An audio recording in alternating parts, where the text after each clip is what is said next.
if there's something in place and it's being really effective, I urge you to try to put your finger on the behavioral principles that are consistent, that are underlying Can you get that gem, behavior change. Tyler, that's a gem. Can you, like, yeah, that's a gem. And Behavior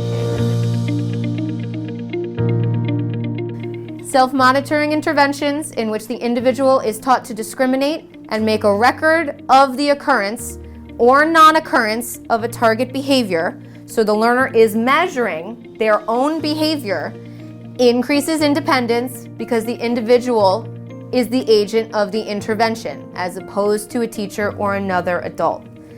This is a learner observing their own behavior and making permanent product physical record of that behavior, collecting data, right? So it's not just about like you're chatting about it, it's about you're writing it down. I like this. What's the big deal? Use self-control to match your response to the appropriate level. We're not necessarily talking about self-control here, which we know is foregoing an immediate smaller reinforcer for a future larger reinforcer. And a lot of extreme emotional responses are impulsive, which is the opposite of self-control, opting to take that immediate smaller reinforcer and foregoing the larger, longer-term reinforcer. I think most social problems that we all have and personal problems are due to that.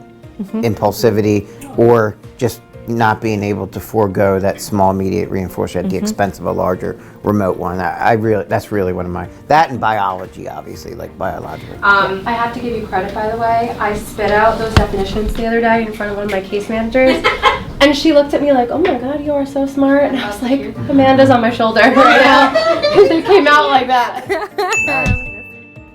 I love that. Thank you for telling me that.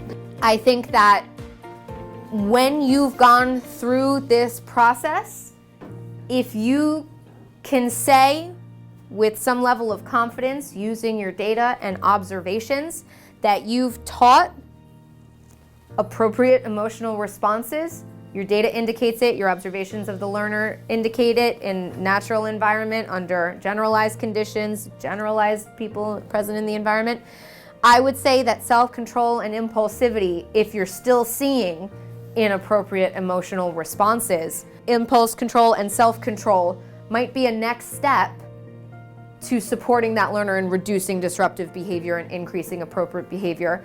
You might want to look at those reinforcement paradigms. It might be just not worth it for them to wait for that bigger, longer term reinforcement. Or maybe we're thinking there's a bigger, longer term reinforcement that's available and obvious to the learner, but it's not. You know, those are all things to think about after this initial skill acquisition.